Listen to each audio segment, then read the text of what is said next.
The Fox News host Glenn Beck is leaving Fox News and is starting his own network. It is maybe going to be on the internet, I think, instead of TV. I'm not sure, but I hear that it is going to be called GBTV, or Glenn Beck Television, which makes sense, of course. We also know that since his big Restoring Honor rally on the National Mall last summer, Mr. Beck's TV ratings on Fox News have slid.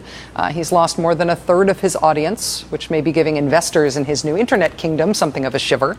He still does have a giant audience, of course, but it is sliding. And interestingly, so are the ratings of conservative talk radio hosts Rush Limbaugh and Sean Hannity. They are the number one and number two talkers in conservative talk radio. Their ratings, like Mr. Beck's, have also been sliding. Mr. Limbaugh's are down by 33% from last year. Mr. Hannity's are off by 28% from the fall. And I don't say this as a point of competition. I don't mean that in terms of, vis-a-vis MSNBC, vis-a-vis other networks. I don't mean that in terms of liberals versus conservative and talk radio. I just mean that in terms of its political implications. Those numbers about the ratings slipping on the right, those are the kinds of things that I'm sure give liberals a little frisson of glee. But honestly, to keep it in perspective, that sort of thing probably does not worry these hosts very much. It probably doesn't worry conservatives all that much, broadly speaking. Even with a 33% ratings drop, Mr. Limbaugh still has really giant ratings. He has had giant ratings since I was a kid. He has remade the radio universe in the image of his success. Still, to this day, a quarter century after Mr. Limbaugh started his program, almost all of talk radio and all of right-wing talk radio, which is still almost all there is, and almost all of conservative TV now, it's all pretty directly derivative from one really part of Rush Limbaugh's formula for talking to conservatives and for getting really big ratings out of a conservative audience. The formula for conservative media is Rush Limbaugh's formula. It is Rush Limbaugh. And I really think this formula, this special Rushnicosity, is an underappreciated ingredient in his success and in the success of conservative media more broadly. I also think it explains why the big, supposedly confusing thing in presidential politics right now, the only campaign story that anyone wants to talk about today, is not actually confusing. I think it makes sense. There just has to be a backlash against the drive-by media. Mikhail Gorbachev, Lenin, Stalin never got this kind of coverage from their media. And they owned it. And they dictated to it. The story is the drive-by media turning on its favorite maverick, trying to take him out. I'll tell you, it's one thing to deal with the liberalism of the drive-bys, but their stupidity is what's really frustrating. The point is, the drive-bys, they don't just sit around and report, they're not just biased, and they're not just liberals, they are trying to influence the outcome of events.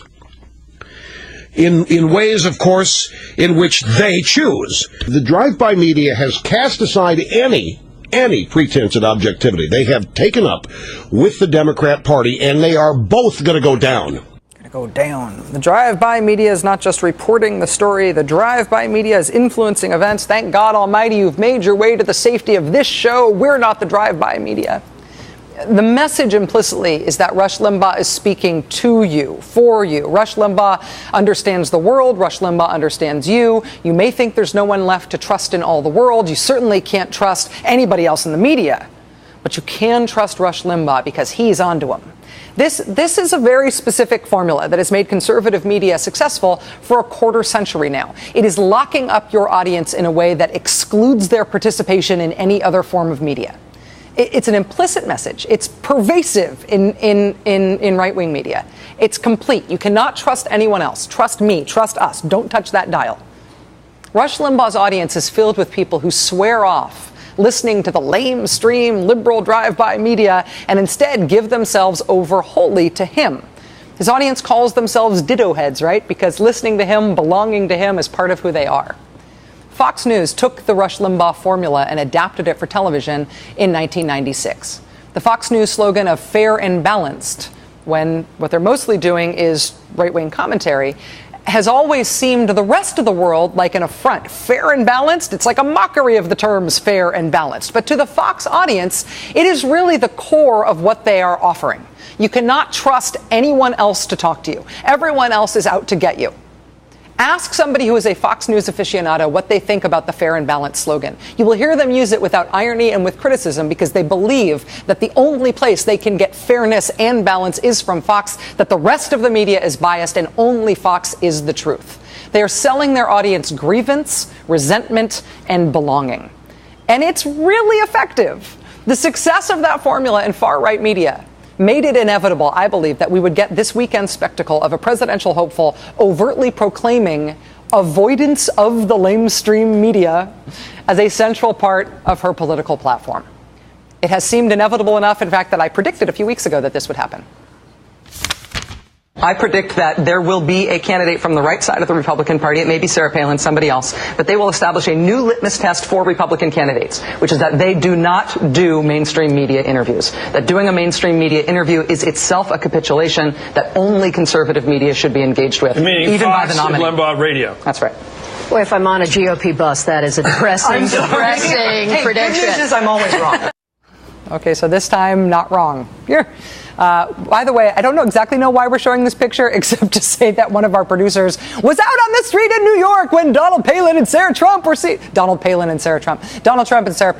out on the street. I wish I could say that it was an accident or dumb luck when I said that somebody would start running for president, maybe Sarah Palin, by saying that she would run for president by not speaking to the mainstream media.